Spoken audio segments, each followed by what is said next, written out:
Dis Dominee Frans Joubert van Lewende Hoop wat met u praat op 2 November 2025. Ons tema is vrees teenoor eerbiedige vrees. Kom ons bid saam. Abba, dankie dat ons voor u kan buig in hierdie lieflike someroggend en ons word net weer eens bewus van u grootheid, u almag en u genade. U wat lewe gee. Maar dan ook so is dat ons dit raak sien in die uitbundige groen na die heerlike reëns. Dankie dat u ons eerste lief gehad het, dat ons u kan lief hê. Dankie dat u ook hier teenwoordig is deur u Heilige Gees jou roof. En ons bede is dat u elkeen van ons sal vul met u self, sodat u heerlikheid sigbaar sal manifesteer op my. Ongeveer einde Julie verlede jaar, hierdie jaar, het ons gesels en 'n bietjie gepraat oor vrees en die nuwe verbond. Nou so mekaar gesê, ons weet almal al teen die tyd, daar staan 365 keer in die Bybel dat ons nie moet vrees nie. Wees nie bevrees nie, né? En weer eens is vrees dan 'n baie belangrike saak wat aangespreek moet word. Nou daar's baie soorte vrees. En die meeste mense het probeer om vrees in hulle lewens uit te wis of dit te oorkom. En baie keer is mense nog steeds daarmee besig om die invloed van vrees in ons lewens weg te vee. En daar's 'n taamlike bekende aanhaling van Franklin D. Roosevelt, een van die Amerikaanse presidente, wat lui: die enigste ding wat ons moet vrees, is vrees. En dis nogal 'n baie ironiese stelling. En as mense in die boekrakke gaan kyk van groot boekwinkels, veral die geestelike boekwinkels, dan sien jy daar's honderde selfhelpboeke wat ons vrees uit ons lewens probeer laat kry. Nou is dit so dat nie alle vrees is destruktief of afbreekend nie, terwyl daar baie is wat wel skade berokken in ons lewens en ons kan afbreek. Party vrese word selfs fobies en mense kan geestelik versteurd raak. Dan is daar goed soos hoogte en engtevrees wat totaal kan hand uitdruk en 'n fobie word. Ek dink byvoorbeeld terug aan my liewe oorlede skoonpa, Oupa Hoffie. Hy het so erg hoogtevrees gehad dat toe ons een keer die Voortrekker Monument gaan besoek het hy so styf hier met die trappe op en af geloop teen die muur geskiet dat sy hele baadjie mou stukkend was. Ons het hom so jammer gekry na die tyd. Maar hy het deurgedruk, het boontoe en ondertoe.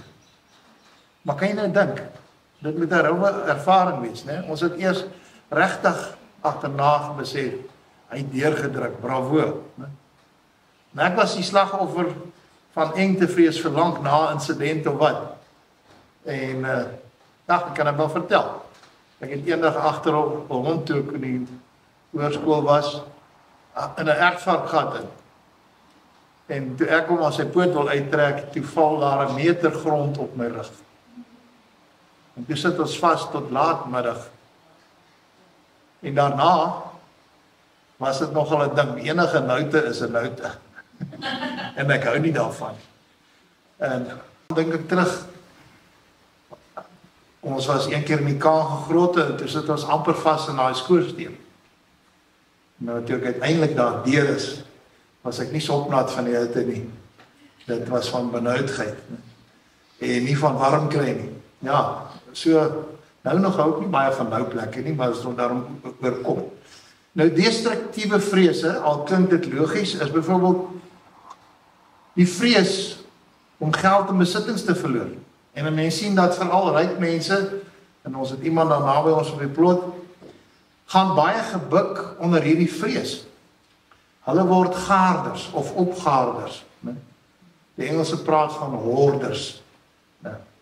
En hulle wil hordes goeders hê. Ja, hulle is opgaarders, versamelaars.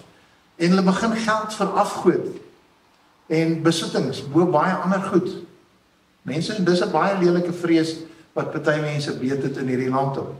En sulke mense jag net geld en ten koste van eintlik amper alles. Ja. En dit word dan al hierdie besittings opgepas en die sekuriteitsbedryf kan so 'n bietjie munt slaan daar uit en floreer met sulke dis wagte en allerlei tegnologie om besittings te beveilig.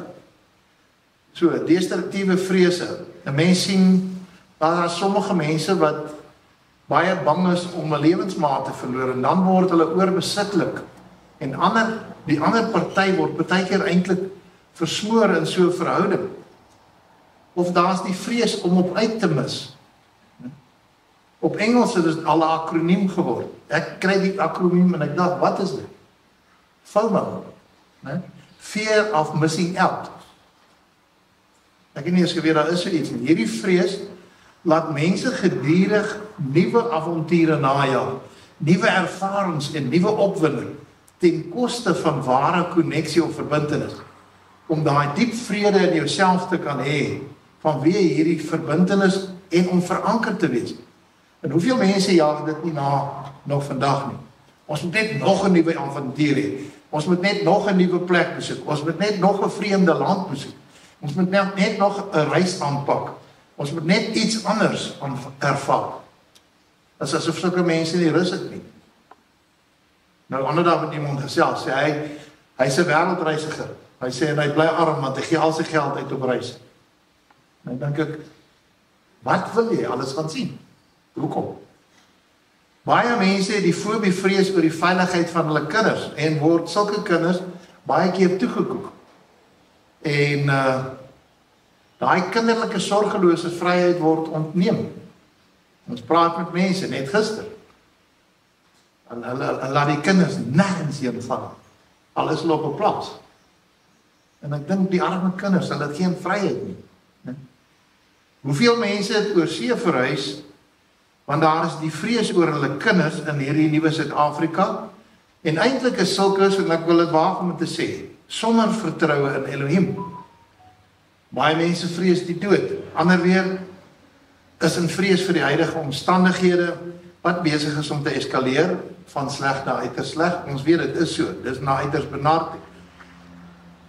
Dit staan egter in die profeseë en in Openbaring, dat in die laaste klompie jaar, en ek kan dit maar weer gaan lees, veral in die profete, net voor die wederkoms sal dit erger gaan. En die lys is eintlik eindeloos. Nou is daar konstruktiewe vrees. Dit gaan eintlik saam met wysheid. Om op die rand van 'n afgrond te gaan staan, met die vrees dat jy honderde meters na benede kan tuimel, sal meeste mense so tree of wat teruggee. Dis net logies. Of jy sal verlang dat daar 'n handreëling by is. Ja. Sodat jy nie dalk gly en na onder toe kan val nie. En ek dink dis tog wys. En net so gaan iemand nie in die veld soos daar in die wildtuin met 'n staptoer nou tussen 'n olifant en die klein kalfie in beweeg nie. Jy soek vir moeilikheid, né? Of tussen 'n leeu, wyfie en haar welpie. Tevens, ons sal daar sekerlik 'n veilige afstand hou, en dis ook wys en dis dalk 'n gesonde vrees. En so kan mens ook aangaan. Die vraag is egter, wat vrees ek die meeste? Ek dink dis 'n dingetjie wat ons almal 'n lys moet gaan maak en uitvind, het jy nog vrees? Dis beter om te fokus op destruktiewe afbreekende vrese of om vrese te probeer bestuur. Die wyse vraag moet jy vir jouself gaan vra. Is dit so dat ek iets vrees? En dan kan verskillende vrese in perspektief gestel word. Want vrees is 'n ding wat jou inhibeer, dit hou jou vas, dit bind jou. Soos gesê, 365 keer die vermaning om nie te vrees nie. Maar die vrese is allerhande, kan ons maar sê, vleeslike, aardse bekommernisse, fisiese bedreigings. Daar is ook baie positiewe en opbouende vrees, waartoe ons gemaan word in Spreuke 1 vers 7. Die vrees van Jahwe is die beginsel van kennis. En nou hoor die teenspraak, sotte verag, wysheid en tug. En hier is dit die positiewe vrees van ontzag, eerbied. Ek wil sê 'n ontzagwekkende vrees. Dis 'n goddelike wysheid saam met 'n asemrowende bewondering, eerbiedige vrees, verwondering. Daardie verbuisterende ontzag, dat jy voel jy wil op jou knieë gaan val, met jou gesig in die grond. As jy besef hoe groot, hoe almagtig, hoe fantasties, en hoe intelligent ons Skepper Verlosser is. Dis 'n aktiewe uiting van aanbidding. Dis 'n verheffende, heilige vrees. Ja, ons praat van heilige vrees, daar's in die volksmond uitdrukkings wat sê, jy het 'n heilige vrees vir spinnekoppe of slange of sulke goed, né? Maar hierdie vrees daarteenoor sal ons sê is 'n goeie heilige vrees van Jahwe. En dit ontsluit vir elkeen wat dit koester, wat dit in jou hart voel, daardie meer vervullende en volle lewe van dankbaarheid en indankbaarheid. En dit maak ons oop vir die volheid van die lewe van al die ware mense of ware volgelinge van die mense van Yeshua. Ek wil 'n vraag vra, wat daarvan dat hierdie ontzagwekkende vrees vir en van Jahwe alle ander vrese oorkom, uitwis en neutraliseer? As jy dit in jou hart het, as jy daai ontzagwekkende vrees vir Jahwe het, gaan jy nie vir gewone goed vrees hê nie. Daardie bang wees, dalk om jou eie ding te gaan doen. Daar's baie mense wat glo hulle moet vir 'n instansie werk. Of om op te staan waarin jy glo. Baie mense is te bang om 'n uitspraak te maak in die publiek, of vir vriende, of in 'n plek waar ander mense is. Dan bly maar liewer stil ter wille van die vrede. Ek sê nie met ander mense aanval, maar dit waarvoor jy staan, kan jy in baie sagtheid en in nederigheid sê. Of vrees vir die bose magte van iets soos die Illuminati en die Kabal Jodendom se gruwels wat hulle besig is om aan te vang deur die huidige regerings van hierdie wêreld en ander bose instansies. Vir goed soos die nuwe wêreldorde en al hulle bose planne wat hulle tans besig is om in werking te stel. Soos byvoorbeeld, en ek gaan 'n paar noem, die digitale idees en nog wat. Dis 'n realiteit, dis 'n werklikheid wat nou aan die gang is. Al hierdie negatiewe vrese wat baie keer depressie by mense ontlok en geestelike ongesteldheid veroorsaak. En weer eens, dis 'n lang lys van baie goed en dis lelike goed. Nou, een geestelike skrywer maak 4 stellings oor vrees. Hy sê ons is menslik en sal daarom ook bang wees, vrees ervaar. En dan sê hy as 'n teenstelling, die ontzag en daardie vrees vir en van Jahwe is baie dieper en mooier en meer intiem as wat ons kan bedink. Die ontzagwekkende vrees vir en van Jahwe verwyder alle ander destruktiewe vrese.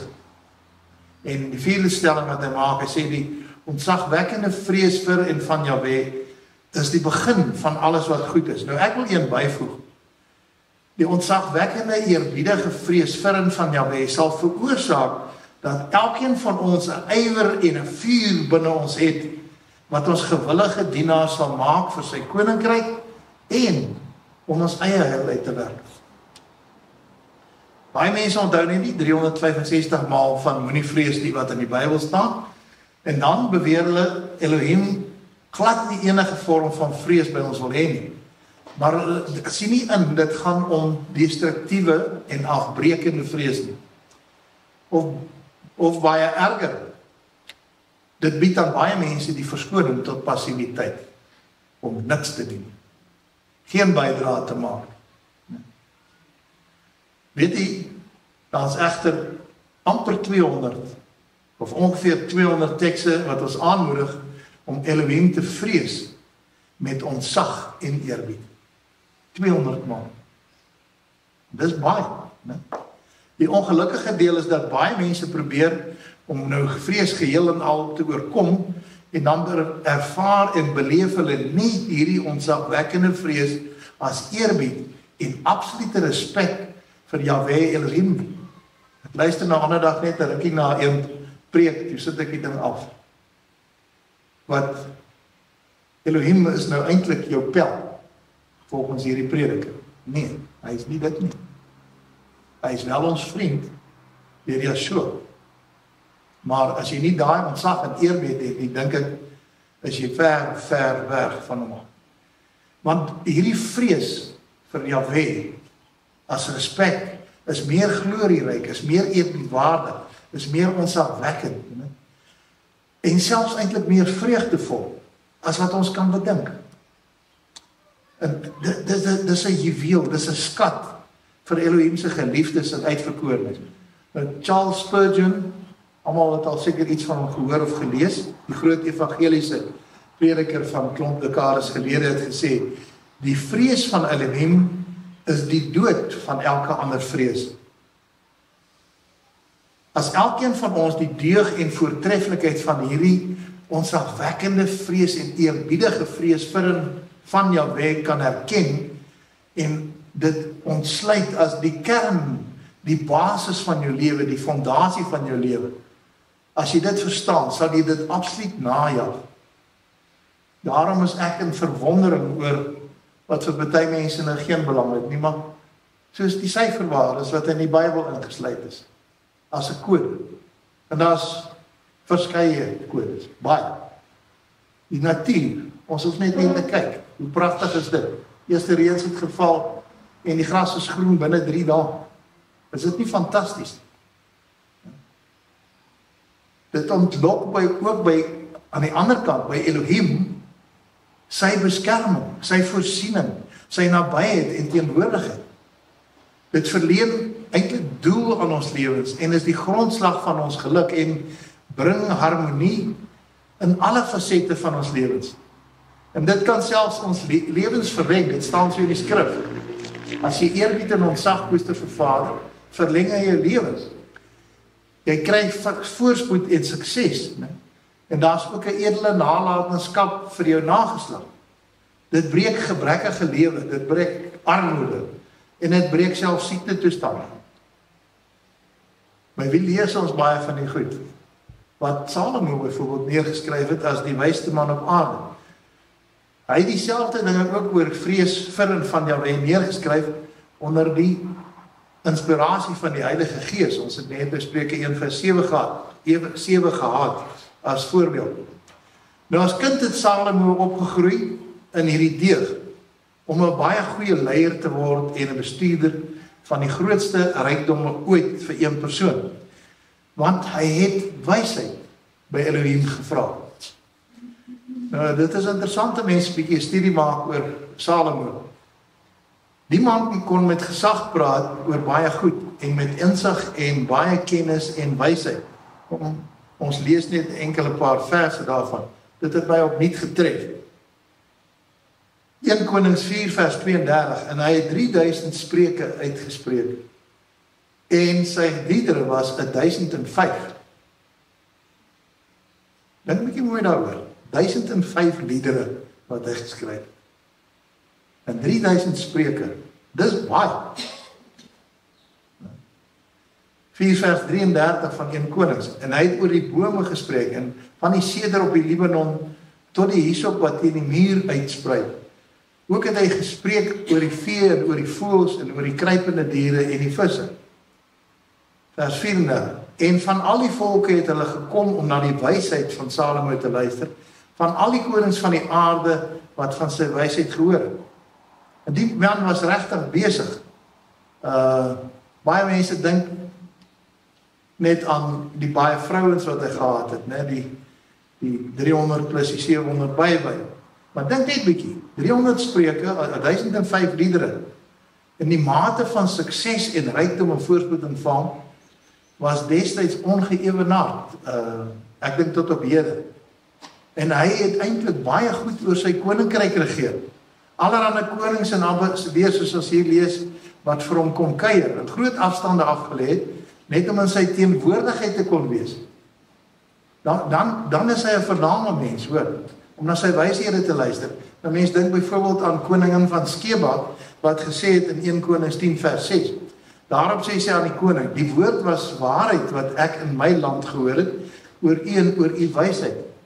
As jy die afstand gaan lees, ons geskietskrywers, is dit 'n paar duisend kilometer wat sy afgeleer, net om die koning te kom sien. En hoor wat sê verder.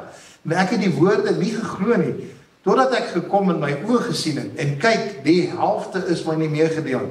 U oortref in wysheid en welvaart die gerug wat ek gehoor het, vers 8. Gelukkig is u manne, gelukkig hierdie dienaars van u, wat gedurig voor u staan, wat u wysheid hoor.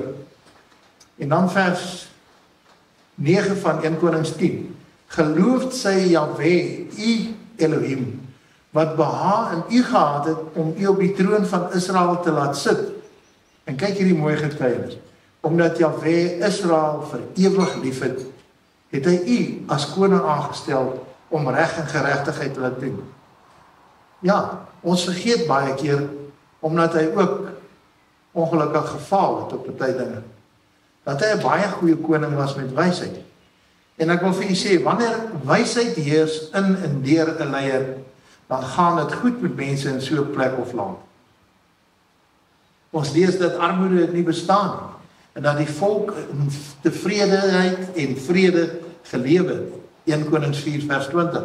Juda en Israel was talryk soos die sand wat aan die seestrand is in menigte. Hulle het geëet en gedrink en was bly. As jy daai woordjie bly gaan ontleed, dan sê hulle het vreugde en vrede ervaar. Maar tog gebeur daar iets baie slegs met Salomo. Dit lyk asof hy wys geword het in sy eie oë. En hy het geswyg voor welles. Hy het baie uitlandse vroue lief gehad, staan daar in die skrif. En hy het die vrees, die ontzag vir Jahwe versaak. Hy het daardie goeie heilige vrees vir en van Jahwe versaak. En seker die grootste sonde teen die Heilige Gees gepleeg deur hierdie uitlandse vroue te neem en met hulle te verbaster. Daar staan ook hy het afgode begin vereer en vir hulle rook laat opgaan. Lees 1 Konings 11. Ne? En so word hy toe uiteindelik 'n uiters siniese mens wat eintlik erge bitterheid het en maak sy uitsprake so, en mens kan dit nie glo nie, is eintlik in die Bybel opgeneem, wat ontstemmend negatief is. Kom ons lees net Prediker. Het jy al Prediker bietjie 'n studie van gemaak? Alles is te vergeefs, sê die Prediker. Alles is te vergeefs. Dit is alles te vergeefs. 3 maande. Watter voordeel het die mens van al sy moeite waarmee hy hom vermoei onder die son? Die een geslag gaan en die ander geslag kom en die aarde bly vir ewig staan. En die son gaan op en die son gaan onder en hy hyg na die plek waar hy opgaan. 1 vers 14. Ek het al die werke gesien wat onder die son gedoen word en kyk, dit was alles te vergeefs en 'n gejaag na wind. Klink dit vir u soos goddelike spraak, asof dit is wat Elohim vir ons beplan? Klink dit vir u soos 'n oorvloedslewe in die nuwe verbond? Jou geestelike oorvloedslewe? Nee, verseker nie. Dit is vir ons ingeskryf as 'n les en 'n vermaaning teen sulke negativiteit. Nou Salomo het as ware regtig dan benede getuimel in vandag se tyd sou sielkundiges hom kon beskryf as iemand wat maniese depressie het in sy uiterste swartgalligheid. Maar die goeie nuus is, en dit was vir my wonderlik toe dit nou baie mooi instudeer, dat teen die einde het hy weer die regte insigte by uitgekom, né? Want hy skryf 7 maal ongeveer dieselfde. En dat ons Skepper moet onthou en hom moet vrees. So Salomo het ook gedraai aan die einde. Ek het altyd in my kop gehad, die arme man, dis nou heeltemal verby, né? Prediker 12 vers 13 sê, die hoofsaak van alles wat gehoor is, vrees Elohim. Eerbiedig vrees. Nou verskeie vertalings noem dit as respek, as ontzag, as heilige ontzag, as eerbiedwaardige of eerbiedige vrees, as die hoofverpligting van elke Adamiet, die vrees vir en van Jahwe. Koning Salomo verklaar hier onomwonde teen die einde van sy lewe, dat dit die voorvereiste is vir 'n vervulde oorvloedslewe. Psalm 25 vers 12 sê, wie is tog die man wat Jahwe vrees? Hy sal hom leer aangaande die weg wat hy moet kies. Met ander woorde, die Heilige Gees sal jou lei om die regte keuses te maak, met die regte gevolge wat dan gevolg. 25 vers 13. Hy self sal vernag in die goeie en sy nageslag sal die land besit. Dis nie miskien 'n fisiese stukkie plaasgrond nie. Hier's baie meer dieper uit dan. 5 vers 14. Die verborgenheid van Jahwe is vir die wat hom vrees en sy verbond om hulle dit bekend te maak. Mense, as hy 'n verbond maak om jou verborgenhede aan jou oop te maak, is dit nie fantasties nie, né? Verborgenhede is daar, die diep waarhede in die skrif, wat nie goedkoop is nie. Dis nie vir almal nie. En dit verhoog net jou agting, dit verhoog jou bewondering, dit verhoog jou eerbied vir ons Skepper Verlosser. Nou daardie vrees, as ons dit bietjie gaan ontleed, is Strong's H3373, Jorei is die woord, né? En daar staan, en dit het my nogal getrek, dis 'n morele vrees.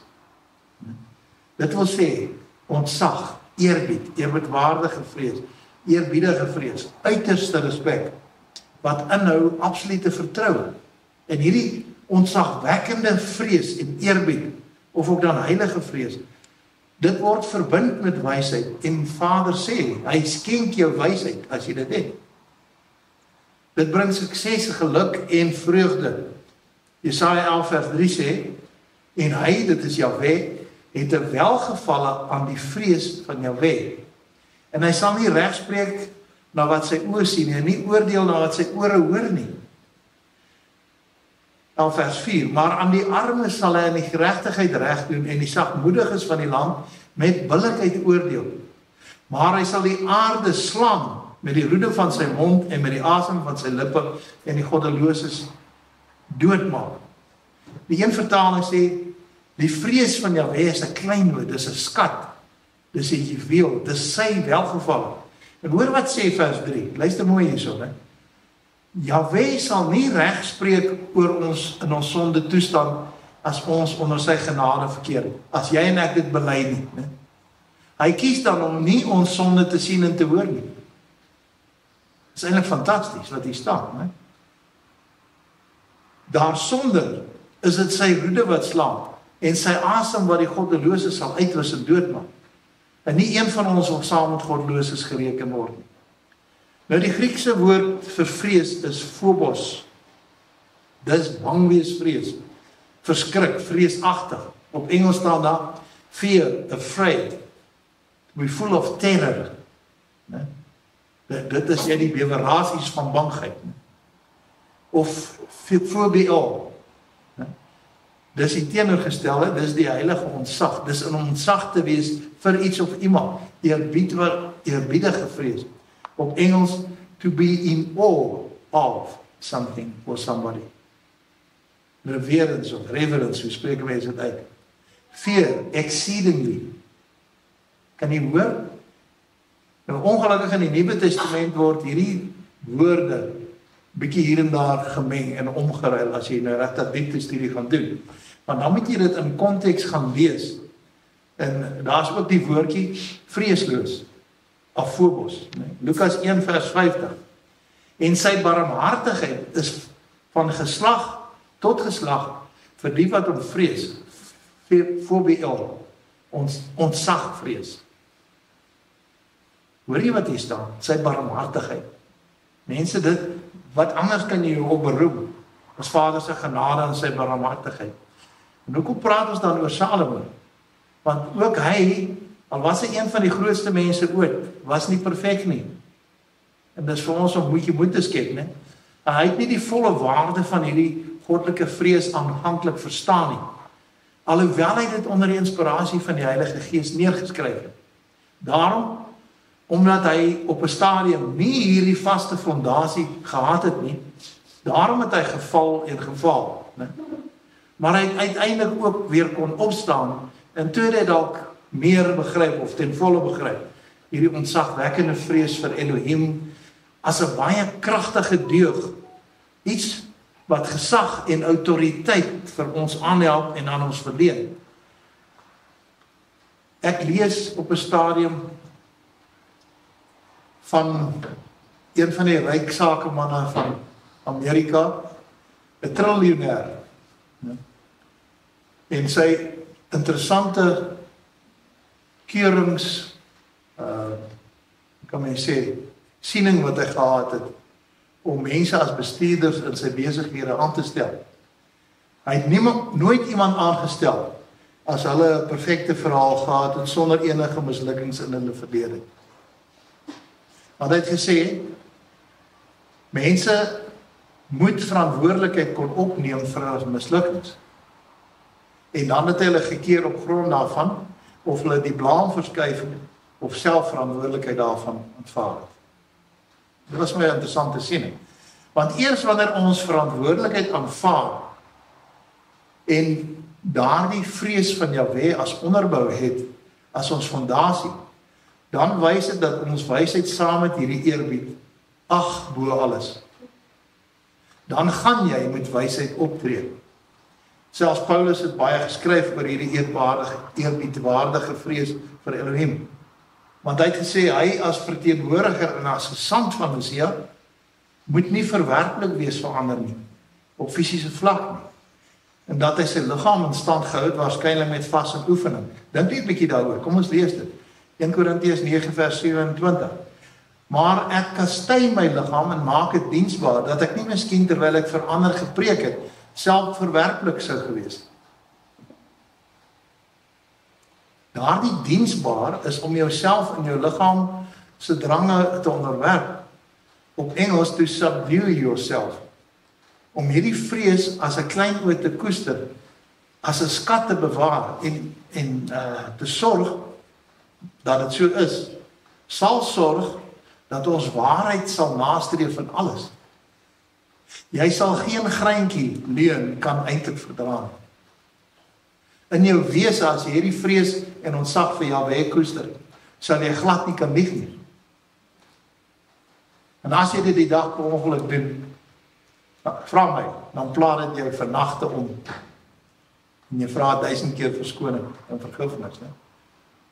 Jy sal waarheid wil nastreef en onderhou, en daarom sal jou lewenspad merkwaardige resultate oplewer.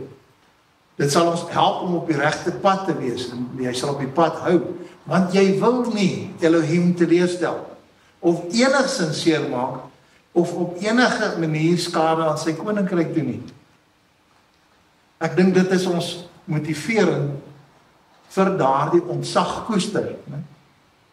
Daarmee sal jy dieper en ware intimiteit met hom hê en meer dit beleef en ervaar, wat lewegewende veranderinge in jou sal maak en gaan maak, om al meer die gelykenis van Yeshua aan te neem. Een bedienaar het een keer gesê, vrees Elohim eerbidwaardig, maar moenie vir hom bang wees nie. En dank Vader, ons hoef nie vir hom bang te wees nie, want hy is ons Papa. Ons het vir hom bewondering. Ons hoef nie vir hom bang te wees nie, want hy is ons groot bruidegom. Daar's baie mense wat wanneer vrees ter sprake kom, en iemand het daarna vir my aangehaal, sê, moenie bang wees en vrees nie. Dan sê hy die bekende ding van Romeine 8 vers 15. Want julle het nie ontvang 'n gees van slawerny om weer te vrees nie, maar julle het ontvang die gees van aanneming tot kinders, deur wie ons roep, Abba Vader. Deur wie ons roep, my Papa. Dis wat hier regter staan, né? Of 2 Timoteus 1 vers 7, want Elohim het ons nie 'n gees van vreesagtigheid gegee nie, maar van krag en liefde en selfbeheersing. En ek wil vir julle sê, hierdie gees van vreesagtigheid, dis 'n demoon. Dis 'n bose gees. En dis 'n groot probleem by baie mense en vir baie mense. Dis vleeslike vrees, soos gesê het, wat bindinge veroorsaak. Gevangenskap bewerk. Jy's 'n gevangene van jou eie lewe eintlik. Maar dis iets totaal anders as die vrees vir Elohim en van Elohim. En kom ons gee net so 'n paar voorbeelde in die Nuwe Testament. En onthou, die Nuwe Testament is die nuwe verbond. Paulus skryf in Filippense 12 vers 2b. Daarom my geliefdes, werk julle eie heil uit met vrees en bewering. Dis nie bang wees, vrees nie, glad nie, né? Ons gesels net weer oor hierdie teks hier. 2 Korintiërs 7 vers 1. Terwyl ons dan hierdie beloftes het, geliefdes, onthou die beloftes wat Vader gesê het, sy barmhartigheid, sy vrede, sy vreugde, né? Geliefdes, laat ons van alle besoedeling van die vlees en die gees reinig, en laat ons die heiligmaking in die vrees van Elohim volbring. Hebreërs 12 vers 28. Daarom, omdat ons 'n onwankelbare koninkryk ontvang, laat ons dankbaar wees en so Elohim welbehaaglik dien met eerbied en goddelike vrees. Daar is nog ander tekste oor eerbiedige vrees. Kom ons lees wat Petrus geskryf het. 1 Petrus 1 vers 17. En as julle hom as Vader aanroep, wat sonder aanneming van die persoon oordeel volgens elkeen se werk, wandel dan in vrees of eerbiedige vrees gedurende die tyd van julle vreemdelingskap. En dan 'n interessante een, Judas vers 23. Maar ander moet julle met vrees red deur hulle uit die vuur te red, en ook die kleed met julle haat wat deur sonde bevlek is. Matteus 10 vers 28. Moenie vrees of bang wees vir die wat die liggaam doodmaak, maar die siel nie kan doodmaak. Maar vrees hom, eerbiedige vrees, liewer wat die siel sowel as die liggaam kan verderwe in die hel. Mens kan ook baie ander tekste aanhaal, daar's baie. Maar die punt is, wat die almal hopelik duidelik teen hierdie tyd insien, is dat hierdie ontzagwekkende vrees vir Elohim, of eerbiedige vrees soos dit staan in Hebreërs 11 vers 7, daar staan wat Noag het gevrees vir Elohim. Nee, dis my eie aanhaling. Dis 'n Nuwe Testamentiese waarheid. Dis deel van die nuwe verbond. Nou, ons wil egter so 'n oombliekie stil staan by hierdie teks, ook gedagtig aan Noag. Filippense 2 vers 12b. Daarom my geliefdes, werk julle eie heil uit met eerbiedige vrees en bewering.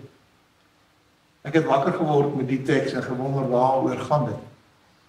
Nou, Noag se vrees was so, hy was nie bang oor die profetiese uitsprake en insprake wat hy van Elohim ontvang het nie. Jahwe het hom die opdrag gegee om die ark te bou, en ek is vas oortuig, hy het in heilige ontzag en in eerbiedige vrees vir Jahwe begin met hierdie reusagtige taak. Dis amper 'n onmoontlike taak om so groot eislike skip, houtskip te bou, as jy dink die tegnologie van daardie tyd. Ons weet, die ark was so lank soos 'n rugbyveld en 2/3 so breed, en is 18 meter hoog. So nou, dit is 3 keer so hoog soos hierdie saaltjie se dak. Dis 'n groot skip van hout hoor, baie. En daarby het hy volhard vir 120 jaar. Meeste van ons sal 120 dae lank al tou opgooi. Ja. Noag het ook geweet wat kom. Groot vernietiging. En absolute chaos daarmee saam. En sy voorbereiding is getref in vaste geloof. En eerbiedige vrees sy eie heil uitgewerk. Soos die apostel geskryf, toon my jou geloof en ek toon dit vir jou deur my werke. En dan gaan party ouens weer oorboord met allerlei wette. En hulle mis die hele boot. Hulle mis die ark. Die profete en veral Daniël het uitgespel saam met die boek Openbaring, wat nou vir ons voorlê hier in die eindtyd net kort voor en by die wete kom. My vraag is, het ons genoeg ontzag en eerbiedwaardige vrees vir Vader om dit regtig te glo? Glo ons dit sodat ons ons eie heil kan uitwerk? Ons leef vandag werklik in die eindtyd. Jy moet dit glo, en as jy dit nog nie weet nie, glo my maar. Die merk van die dier is al gedeeltelik of amper in volheid met ons. Ek het seker gemaak van die feite. Die afgelope maand is meer as 3000 ouens in Engeland gekeer omdat hulle digitale idees het nie om te kan vlieg. hulle is gestrand op die lughawens of moes terugkeer. Iets so 600 het toe maar die digitale ID saam met die inspuitingie gevat. Maar in dieselfde tyd is honderde mense se bankrekeninge gevries om dieselfde rede. Jy wil gaan geldjie trek, of jou kaartjie deur die masjien skuif, en dan sê jammer, jy het niks nie. Jy het nie 'n digitale ID. Al jou rykdom as jy het, dalk net skielik weg. Alreeds in verskeie lande word mense geweier om sekere inkopies te kan doen, want hulle sê jy het te min krediete, jy het te min punte verdien. Om te kan reis, inkopies te doen, publieke vervoer te kan gebruik, brandstof in te gooi, want hierdie digitale ID en hulle beheer moniteringstelsel het hulle so bietjies te fyn dopgehou.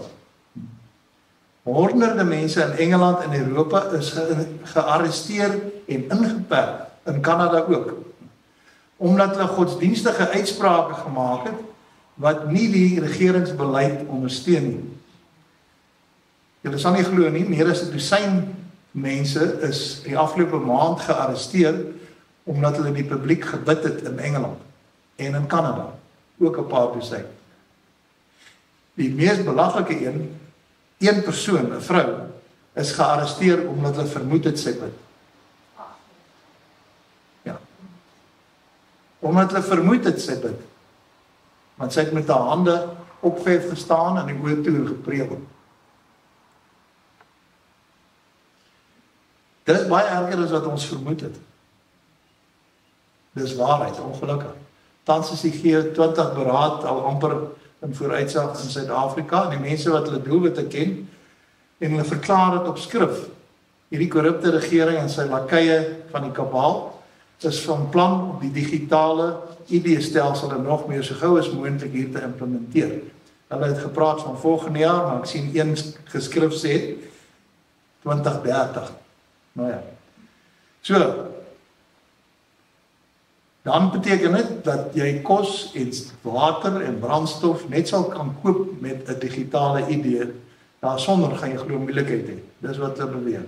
Nou, ek dink in hierdie land gaan daar 'n paar verrassings wag wat nie mooi gaan werk nie.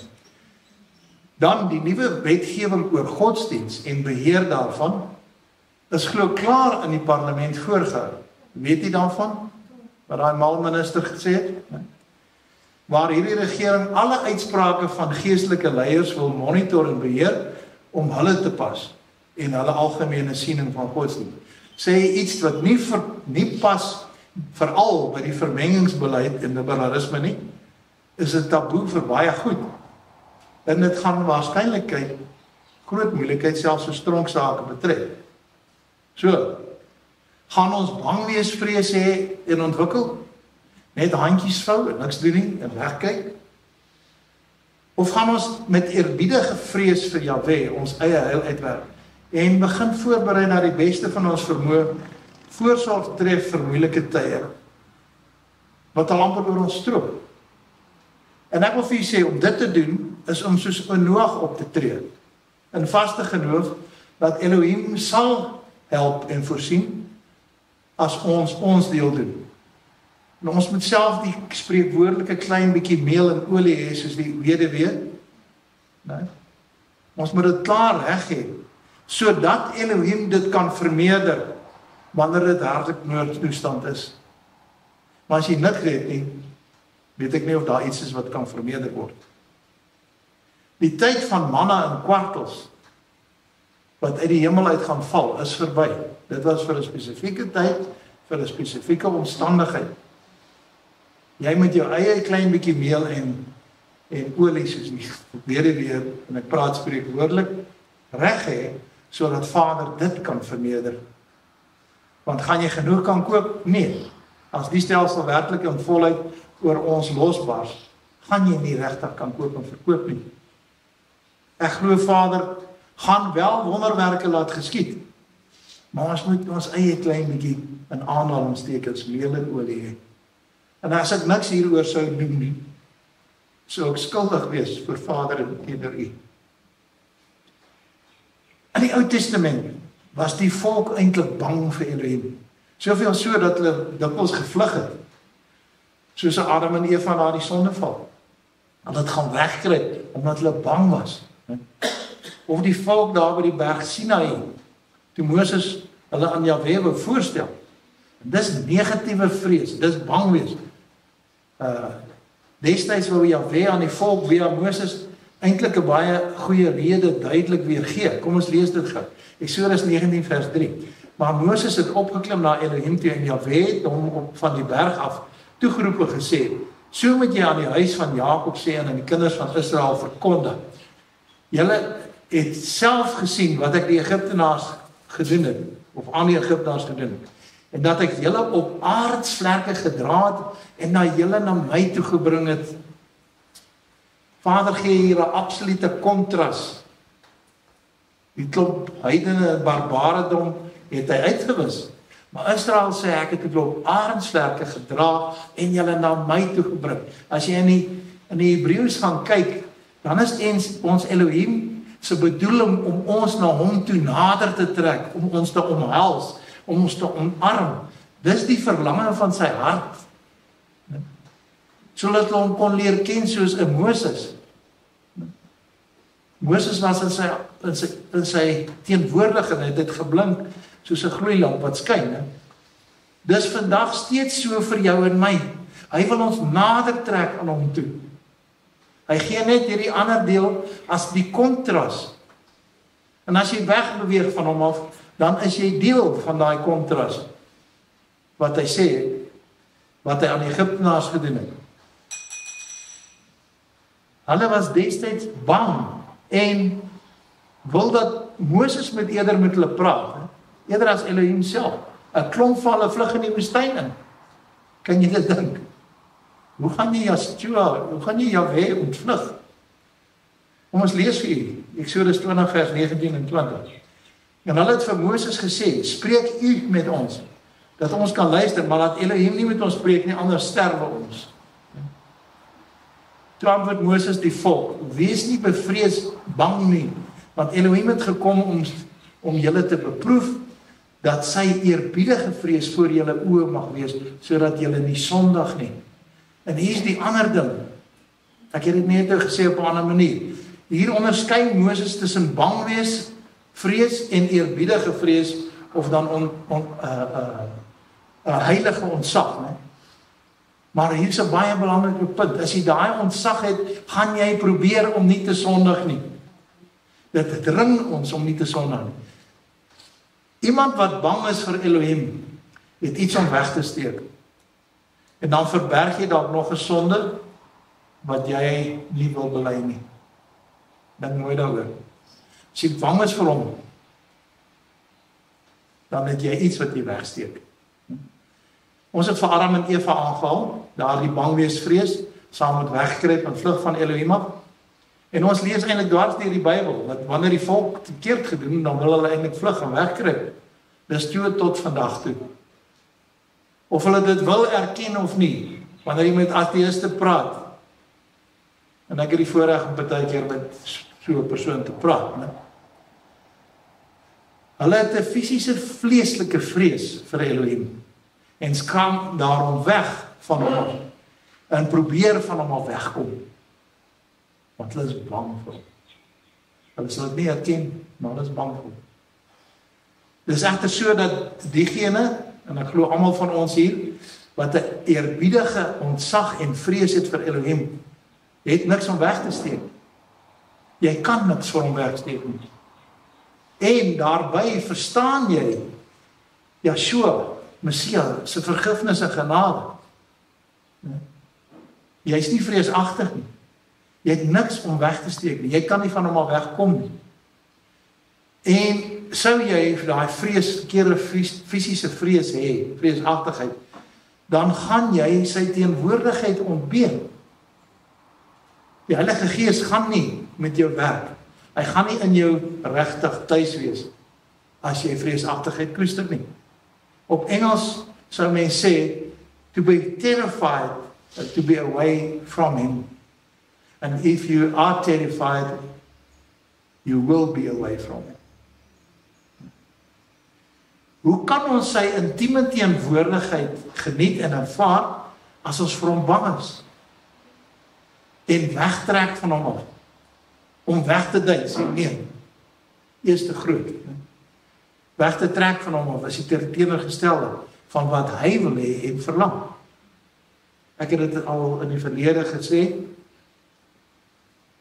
Ek het hom gevra, as hy sê, hy trek ons met sy liefde bewerk het, hy sê hy vir my, dis soos magnetisme. Dis een van die eerste kere wat Vader met my met 'n hoorbare stem gepraat het, dat ek eintlik skrik. En dan kyk jy rond en jy dink, maar hier is daar niemand. En ek vra vir hom hoe werk het en hy sê, 'n magneet trek yster aan. So jy moet van dieselfde stofasie as ek wees, dan kan ek jou aantrek. Iets om te besin. Dankie, dat ons in sy beeldnis is. Laat ons uit hom uit is, dat hy ons kan aantrek met sy liefde. Maar nou is dit so, dat baie van ons, wie het al met magnete gespeel? Ek dink almal. As jy dieselfde pole het, dan stoot hulle mekaar, as dit teenoorgestelde trek hulle aan. Maar as jy ook 'n ding doen, as jy hom op 'n veilige afstand hou, dan bly hy net in daai sirkelbaan. Baie van ons is te bang om naby Jahwe te kom. En ons hou 'n veilige afstand, stywe armpiek. Jy wil nie intiem wees nie, want jy is bang jy brand. Want jy het nog iets om weg te steek, iets wat jy nie bely het nie. Hoor jy wat ek sê? Ja, hy wil ons graag naby hê. Nou as jy na jou eie lewe kyk, is die vraag, is ek geneig om in vrees of uit vrees weg te skram, of wandel ek in eerbied en ontzag teenoor hom? Psalm 27 vers 7, 8 en 9, anders vertaal, weergee Elohim se smagting na elkeen van ons. Hy smag om naby aan ons te wees, né? En laat ons naby hom sal wees. En koning Dawid se versigtiging, wat nie verstoot of verlaat wil wees nie. Hy sê daar, u moet my tog nie verlaat nie, neem die gees nie van my weg nie. Hy verlang dat ons naby hom sal wees, dat ons hom sal nader, soos Jakobus sê, om baie naby aan hom te kom, sodat hy alles met ons kan deel, en ons alles met hom kan deel. Dat ons saam kan lag en huil, saam met hom sal lewe, en met mekaar gesels. 'n ander vertaling van Psalm 25 vers 14 sê dat Jahwe is 'n vriend van diegene wat hom eerbiedig vrees. Dan sê jou vriend. As jy jy kan met jou kop sy skouer gaan lê, soos die apostel, disipel, destyds op Yeshua se skouer gelê het, né? Die wonderlike werklikheid, die fantastiese realiteit is, dat Jahwe Elohim wil naby ons wees. Hy smag na intimiteit met elkeen van ons. En so ontzagwekkende eerbiedige vrees vir hom, dit verdryf nie intimiteit nie, maar bevorder juis daardie aksie, daai interaksie met Elohim. 1 Johannes 4 vers 18 sê, daar is geen vrees in die liefde nie. Dis bangweesvrees, né? Hulle is almal hier gewys en blind. Maar die volmaakte liefde dryf die vrees buite, want die vrees sluit straf in. En hy wat vrees, het nie volmaak geword in die liefde nie. So ten slotte, laat ons negatiewe bangweesvrees, wat lei tot handjies vou en passief wees, net handjies gevou sit, uitdryf deur eerbiedige vrees. Met aksie en doen as dienaars in sy koninkryk eerste. Ons moet werk vir sy koninkryk. Weet jy, my hart ween, as ek dink, net so 'n paar kilometer hier, is daar 'n groot kerk, daar is nie parkeerplek. Daar is massas mense. Ons weet, ons streef nie na massas nie, maar as 'n deel van my volk, wat daar gaan, en hoor ek van die boodskappe geluister het, weet ek, dis nie reg nie, dis nie waar nie. Ons moet hierdie ontzagwekkende vrees vertoon en verklaar, sodat ons juis ons volksgenote kan nader trek, help nader bring aan Yeshua. Dis wat Judas vers 23 sê.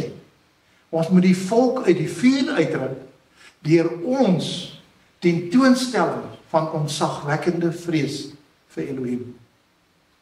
Ons moet met ons intimiteit en deur die krag en autoriteit van die Heilige Gees wat deur ons werk, ons volk nader trek uit die vuur uitruk. Openbaring 14 vers 7. En hy het met 'n groot stem gesê, vrees Elohim, dis eerbiedwaardige vrees, en gee hom heerlikheid, want die uur van sy oordeel het gekom, en aanbid hom wat die hemel en die aarde en die see en die waterfonteine gemaak het. 15 vers 4. Wie sal u nie vrees nie, Jahwe, en u naam nie verheerlik nie, want u alleen is heilig, want al die nasies sal kom en voor u aanbid, omdat u regverdige dade openbaar word. En dan 19 vers 5, waarmee ons afsluit. En 'n stem het uit die troon uitgegaan en gesê, prys ons Elohim, al sy diensknegte, en die wat hom vrees, eerbiedwaardig vrees, klein en groot. Amen. Kom ons bid saam. Abba, saam met die profete en die psalmdigters, wil ons u verheerlik en ons wil u prys, en ons wil u aanbid, met daardie absolute ontzag voor u. Ons vrees u eerbiediglik. Abba Vader, want u is die Almagtige, u is wonderbaar, u is groot, u is genadig, u is liefde. U het alles geskape met die krag van die mond. Ja, as ek dink aan die menslike liggaam, diere en allerlei voëls en wat ook al. U het elke DNA stringetjie presies en perfek gemaak. Elke selletjie in ons liggaam. Elkeen uniek as Adamiete na u beeldnis. En die natuur hier buite, Abba, al die diversiteit daarvan. En as ons dink aan die sterrehemel, die ontsaglike heelal hier buite, wat u alles in u hande, Abba, ons bewonder u. En is in verwondering oor u. Dankie dat ons nie vir u bang te wees nie, maar dat u ons Papa is en ons as ware teen u kan aanleun as ons Messia, as ons groot bruidegom wat weer kom, dat ons naby aan u kan kom. Dankie dat u ons in die holte van u hand hou as u uitverkore kinders. Laat ons dan en lei ons deur die Heilige Gees, dat ons in die voetspore van Messia sal wandel, en dat ons ook u autoriteit en gesag sal uitleef tot u eer en verheerliking. Amen.